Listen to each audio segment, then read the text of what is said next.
मंगलमूर्ति सद्गुरु मिलवे सर्वाधार।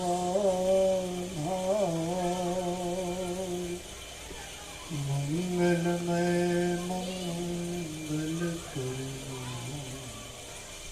दिन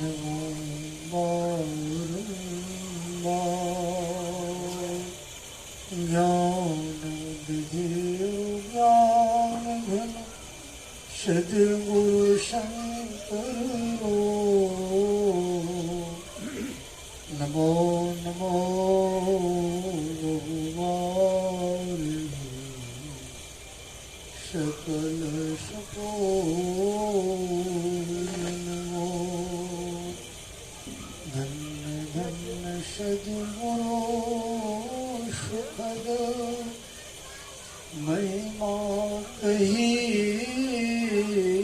न जाए। जो कुछ कहो प्रभु मेरी कृपा मोते कछो न वसाए। निर्मल में संत जनम महिमानंद अनाम प्रणाम। मेरा मुझे में कुछ नहीं, जो कुछ है प्रभु तो तेरा तुझको सौंपता क्या लगेगा। बोली प्रेम से श्री सद्गुरु महाराज की। और व्यक्त रूप में सर्वत्र विराजमान श्री सद्गुरु महाराज की पावन चरण कमलों में प्रतिष्ठान सत्संग में उपस्थित पूज्यपाद गुरुजन धर्म प्रेमी सज्जनों पूजनीय माताओं बहनों सबों को चरण कमलों में हम लोग बहुत देर से सत्संग के वचनों को सुन रहे थे। कार्यकारी शिवराजनों के उदाहरण से आप सबों को यह ज्ञात हो चुका है कि यह सत्संग किसीलिए क्या कारण से हो रहा है।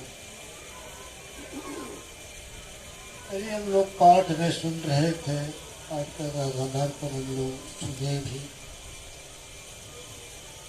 गुरु महाराज के वचन में देव लिखे हैं कि संसार के बारे में कहा, जानी ली पटोरे प्यारे जग परदेशवा सुख कछुई हवाना। कहते हैं कि संसार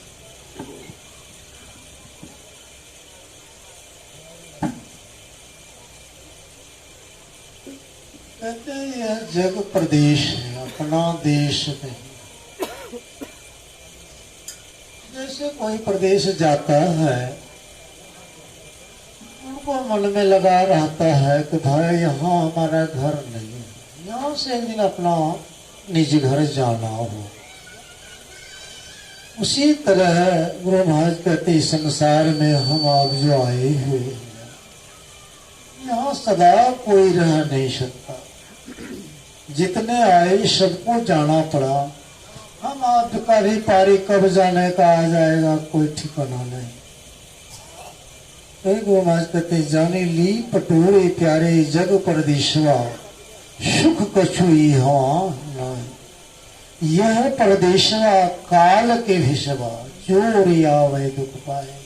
ये संसार कहते काल का भिषवा। कबीर साहब के वचन में है, कबीरा गर्व नो कीजिए काल गहे कर कीश न जाने कि तुम्हारी हो क्या घर क्या प्रदेश। कब किसकी पारी आ जाए कोई ठिकाना नहीं। एक बार पूज्य साई स्वामी जी महाराज सुनाते थे एक छोटा सा लघु कथा। एक कबूतर कहीं बैठा हुआ थर थर कांप रहा था। उसी रास्ते से गरुड़ जी जा रहा था, देखा कबूतर जो है डर के मारे थर थर कांप रहा है। रुक करके पूछा कि आप क्यों कांप रहे हो, बहुत भयभीत घबराहट लग रहा है। हाँ हाँ, आज मुझे जमराज ने बहुत देर तक देखा, इसलिए मुझे घबरा रहा, तो न जाने क्या हमारे साथ होने वाला है। तो हमारे पीठ पर बैठे, गरुड़ जी ने अपने पीठ पर कबूतर को बैठा लिया और 100 योजन की दूरी पर, 4 कोस का 1 योजन होता है, 100 योजन की दूरी पर एक पहाड़ की कंदरा में गुफा में कबूतर को पहुंचा दिया। गरुड़ जी चले गए जमराज के पास। कहा महाराज, आज आपने हमारी प्रजा को बहुत देर तक देखा है, क्या बात? कहा इसलिए मैं देख रहा था इस कबूतर का मौत जो है 400 कोस की दूरी पर एक पहाड़ की गुफा में होना। वही मैं सोच रहा था कि छोटी सी कबूतर कैसे वहां पहुंचेगा, मरना वहीं चल करके। कहा महाराज, उसको तो मैं वहां पहुंचा करके आया हूं। तब तो आपने हमारा काम कर दिया। गरुड़ जी लौट कर फिर वहां जाते हैं कि केकड़े ने कबूतर का गला काट दिया, कबूतर का गला। संत महात्मा लोग कहते हैं ये हमको, आपको जो मनुष्य का शरीर मिला है बड़ा हो भाग्य है। शरीर रहते परमात्मा का भजन कर लीजिए, साधन भजन हम लोगों के होते बहुत बड़ी कृपा है कि जिस समय में हम लोग धराधाम में जन्म हुआ, ऐसे समय में 20वीं सदी के महान सदगुरु का अवतार हुआ और हम लोगों को इनका सानिध्य भी मिला। ऐसे गुरु को पाकर और अपना हम आप जीवन कल्याण नहीं बना सके, बड़ा दुर्भाग्य है। इसलिए सभी संत महात्मा लोग कहते हैं पहले यह ज्ञान जन साधारण लोगों के पास नहीं था, लोगों को पता ही नहीं था। ऋषि मुनि लोग हिमालय की तराई में कहीं कहीं अपना साधन भजन करके अपना मुक्ति प्राप्त करता था, आम लोगों को मालूम नहीं हो पाता था। लेकिन हाथरस जिला के संत तुलसी साहब, उनके शिष्य हुए बाबा देवी साहब आगरा के एक संत हुए, दोनों इनके शिष्य थे। उनके माध्यम से गुरु महाराज को मालूम हुआ और गुरु महाराज के माध्यम से हम आपको मालूम हुआ।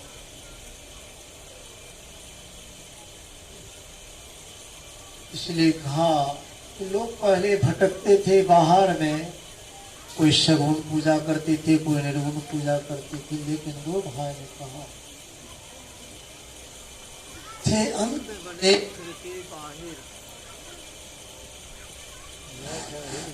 श्री सदगुरु महाराज अंतर पत वेद थे जाए, हमें बोध बुझाए सुझाए दिया गुरु शाह बाबा देवी। ये अंतर मार्ग का जो रास्ता था लोगों को मालूम नहीं हो पाता था, लेकिन बाबा देवी साहब की कृपा हुआ।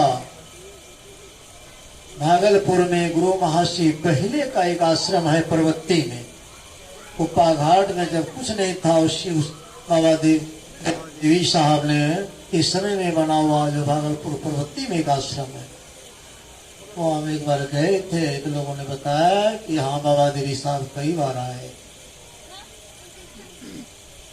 लेकिन इतनी कम प्रचार था कि लोगों को मालूम ठीक पूरा नहीं हो पाता था। लेकिन गुरु महाराज ने बड़ा जोर देकर के इसका प्रचार किया कि ताकि सबों को मालूम हो और लोग जान करके अपना परम कल्याण बनाए। गुरुदेव की वचन में है, सुखमन के जीना नाल से अमृत की धारा बही रही, मीन सूरत धार धर भाटा से सीरा चली गई। कहते हैं वह रास्ता कहाँ? कहते हैं वह रास्ता कहीं बाहर नहीं, हम आपके अंदर में ही रास्ता है। कहाँ है? दो नैनों के बीच में, नासिका और कपाल का निचला ये बीच वाला स्थान है जहाँ हम लोग तिलक लगाते हैं, जहाँ हमारी माताएं बिंदी वगैरह पहनती है, वही स्थान है जहाँ से ध्रुलोक और प्रलोक, संसार और परमार्थ दोनों का मार्ग वहीं से प्रारंभ है। वहां के से नीचे हम आते हैं तो संसार का मार्ग, और वहीं से साधन भजन करके जो थोड़ा ऊपर चढ़ाई करते हैं वो परमात्मा की तरफ उड़ जाते हैं। परमात्मा की ओर जो जो आगे बढ़ते हैं उसके अंदर में पवित्रता आती जाती है। ऐसे ही नहीं, उसका हृदय पवित्र हो जाता हुआ, क्योंकि सबसे पवित्र स्थान है। उससे पर पवित्र कुछ नहीं है, वह कहीं बाहर नहीं, हम आप सबों के अंदर में है। उधर जो जाते हैं वह शुद्ध हो जाता है, बुद्ध हो जाता है, पवित्र हो जाता है, वह निर्वाण को प्राप्त कर लेता है। वह मार्ग कहीं बाहर नहीं, हम आपके अंदर वह जानत, जो उस मार्ग को जान जाते वहां तक जो पहुंचते, जानत तुम्हें हो जाई, द्वैत और द्वैत रहे नहीं। वह उसका सारा द्वैत भाव समाप्त हो जाता है। हमारे अंदर में द्वैत क्यों बना हुआ है? हम उन चीजों से दूर हैं, वंचित, उन स्थान में पहुंचने से हम वंचित हैं। इसलिए हमारे अंदर में द्वैत लगा हुआ और शांति बनी हुई है। संत महात्मा लोग कहते हैं अगर शांति चाहते हैं, सुख चाहते हैं, तो समय निकाल करके ध्यान कीजिए, ठीक ठीक ध्यान कीजिए। जुक्ति जिनको मिला है बड़ी अहोभाग्य है, और जिनको नहीं मिला है उनको भी जुक्ति प्राप्त करना चाहिए, लेना चाहिए, और जुक्ति लेकर के ध्यान साधना करना चाहिए। शरीर अमर नहीं है, शरीर सदा रहने वाला नहीं है, यह भी ठिकाना नहीं हम कब कब रहेंगे। नो बालक नो जौने, नो वृद्ध कुछ बंद, वो अवसर नो जानिए कब आए जब पड़े जब फन। कोई ठिकाना नहीं है। हम आप देखते हैं कोई बच्चे में चले जाते हैं, कोई जन्म लेकर चले जाते हैं, कोई माता की पीठ से ही चल बसते हैं, कुछ जवानी में चले जाते हैं, और बचे कुछ बुढ़ापा में, हर एक को जाना है। और जितने हम आगे संसार में देख रहे हैं क्या है, संत महात्मा लेख कहते हैं सपना के समान, स्वप्न समान जगत की रचना क्या भूला अभिमानेंगे।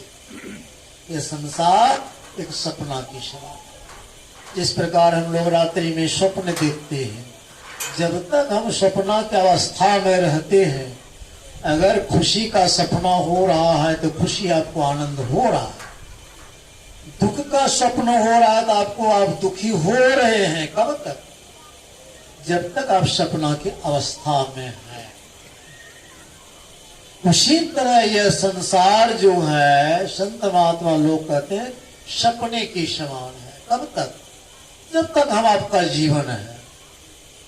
दरअसल में यह सत्य नहीं। फर्ज कीजिए शरीर छूटने के बाद जितने रिश्तेदार, कुटुंब, परिवार है,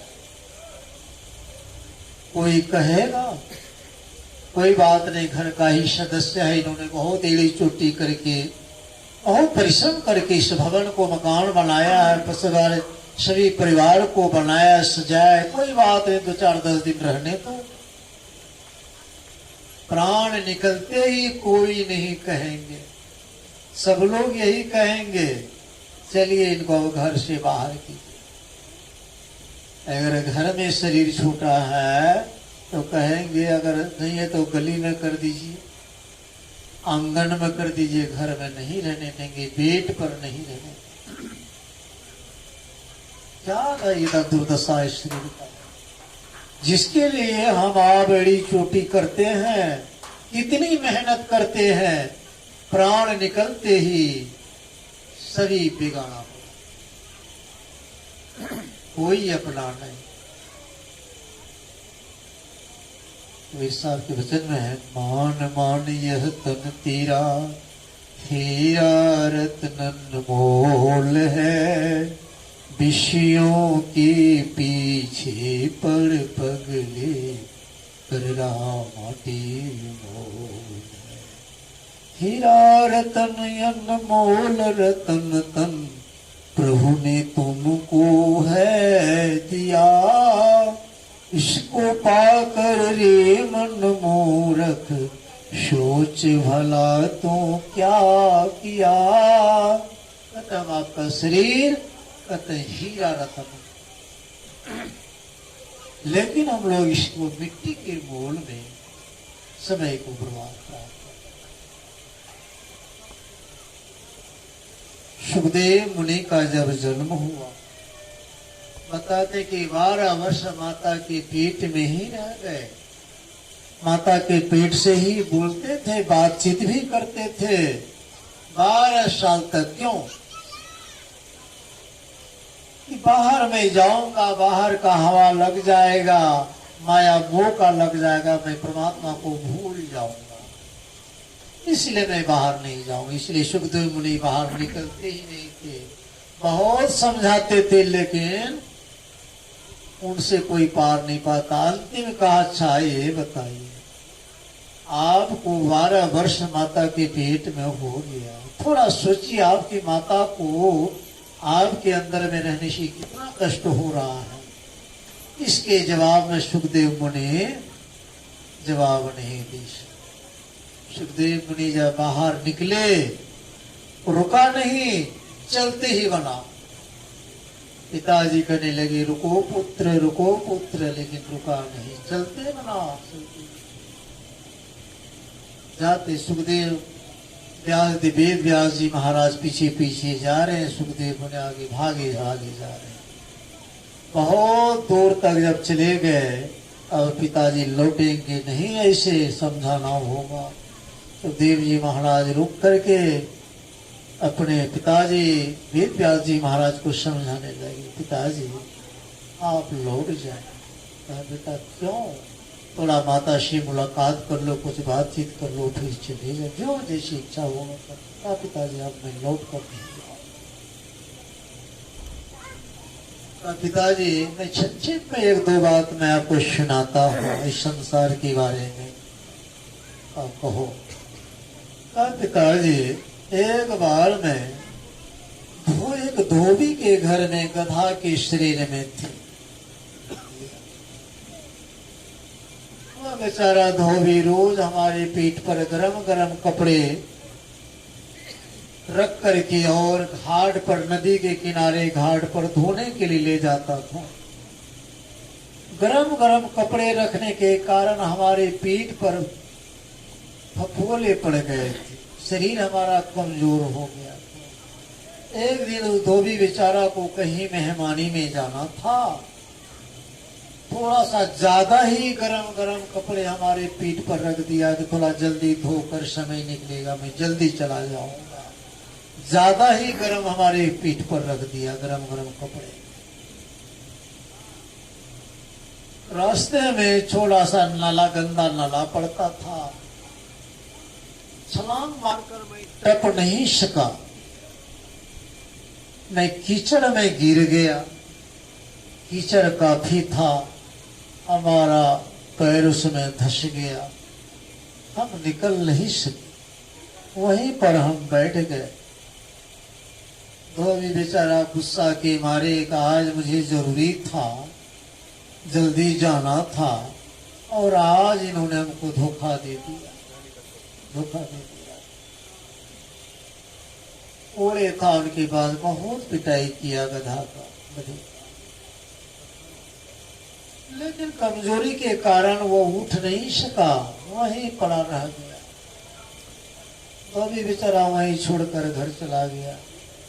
अब जो लोग रास्ते में आते जाते थे उसी गधा पर पैर रख करके कीचड़ से पार हो जाता था।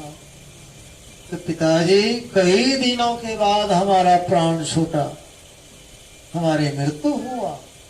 पिताजी वह दिन मुझे याद है, कितने जन्मों को मैंने दुख भोगा है, कितने जन्मों में वो मुझे याद है। इसलिए पिताजी कृपा करके आप लौट जाइए, अब मैं लौट कर नहीं जाऊंगा। कनधर सुखिया कोई न देखा, जो देखा सो दुखिया हो।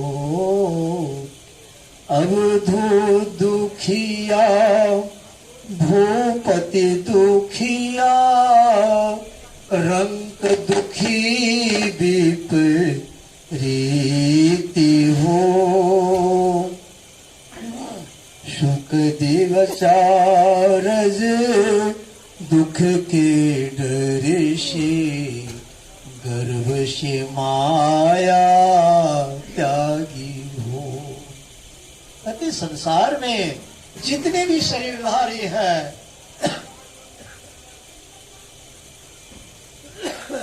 कोई सुखी नहीं। सुखी है कौन?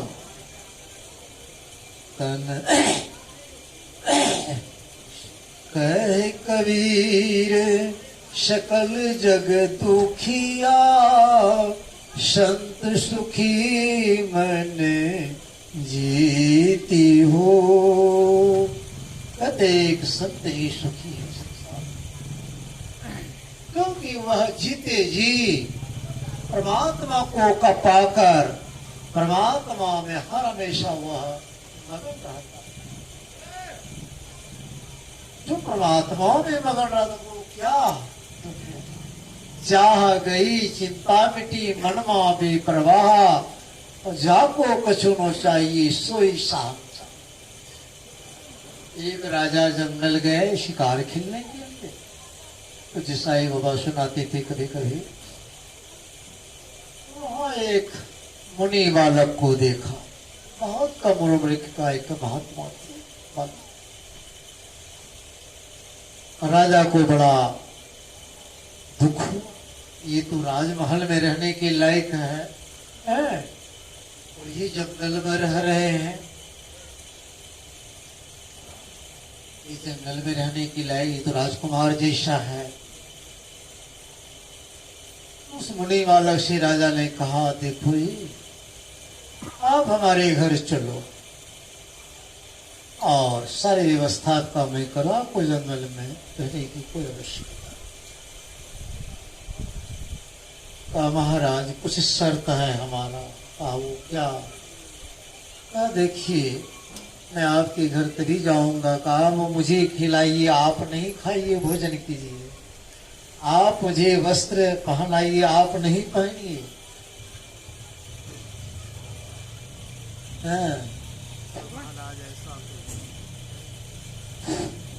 ऐसा तो हम नहीं कर सकेंगे। कहा हमारा मालिक ऐसा है जो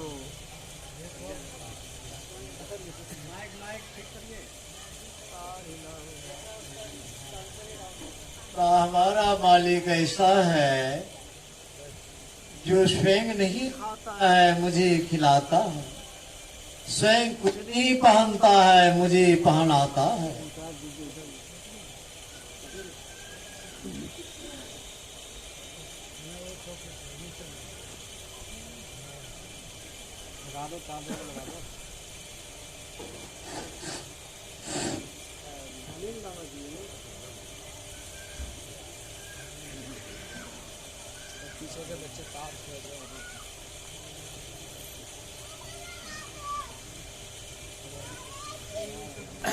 बालक ने कहा हमारा मालिक ऐसा है जो स्वयं नहीं खाता है मुझे खिलाता है, स्वयं कुछ नहीं पहनता है मुझे पहनाता है, और जब मैं सो जाता हूँ तो खुद जग कर मेरा पहरा करता है। वैसा कौन है? एकमात्र परमात्मा, एकमात्र परमात्मा है। इस संसार में भगवान राम आए, भगवान राम को भी रोना पड़ा। भगवान राम कब रोए? जब लक्ष्मण को शक्तिवान लगा था भगवान राम भी बिलक बिलक कर रोने लगे। अगर मुझे जानता हमारे जाने से भाई से बिछुड़ जाएंगे तो हम पिता क्या क्या कहो टाल दे। इस संसार में कोई सुखी नहीं, इसीलिए संत महात्मा लोग कहते हैं शरीर रहते समय निकाल करके ठीक ठीक मुस्तैदी के साथ ध्यान कीजिए। गुरु महाराज के वचन में है, आओ वीरो मर्द बनो अब जेल तुम्हें तजना होगा, मन निग्रह के समर क्षेत्र में सन्मुख थिर डटना होगा। भक्त नहीं है ए वीरो अब गाफिल होकर सोने का, बिंदु राह से निकल बहादुर तम मंडल टपना होगा। दामिनी दम कै चंदा चमकै सूर्य तपै ज्योति मंडल, इस मंडल से आगे वीरो और तुम्हें बढ़ना होगा। शब्द मंडल में सार शब्द ध्वनि गुरुगम होकर धर लेना, जगत जेल को इसी युगति से सुन में ही तजना होगा। गुरु महाराज के वचनों में कोई घुमा फिरा बात नहीं है। जब भारत की आजादी के लिए महात्मा गांधी आंदोलन भारत के नौजवानों को लेकर आंदोलन लगा रहे थे, आओ वीरो मर्द बनो अब जेल तुम्हें भरना होगा, यह बात गुरु महाराज को मालूम हुआ।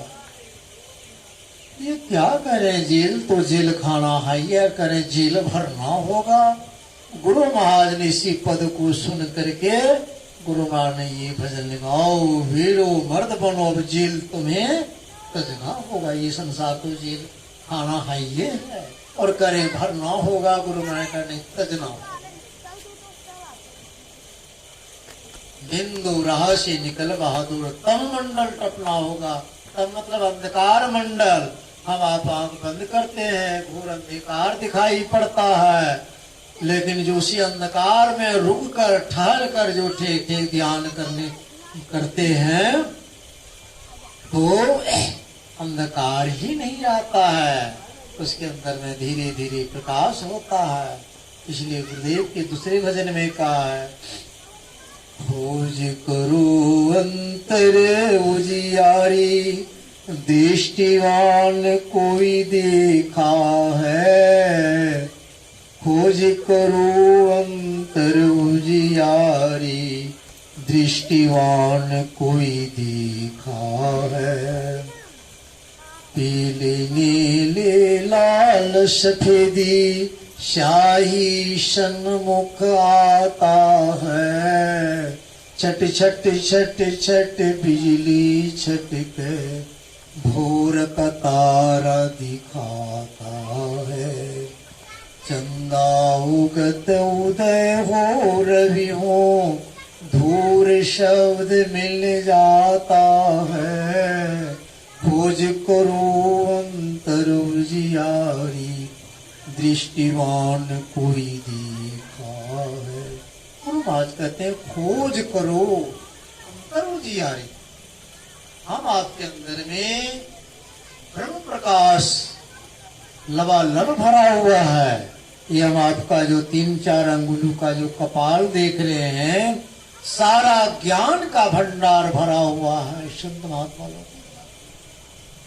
हम आपके घर में टीवी है, मोबाइल है, मोबाइल का शीशा कितना है, 2-4-5 इंची का है। क्या क्या नहीं देख लेते हैं। कई हवाई जहाज एक साथ उसी में उड़ता हुआ दिखाई देता है, लाखों की भीड़ दिखा देता है, पूरी पृथ्वी दिखला देता है, समुद्र दिखला देता है। शीशा कितना बड़ा है, इतना बड़ा सृष्टि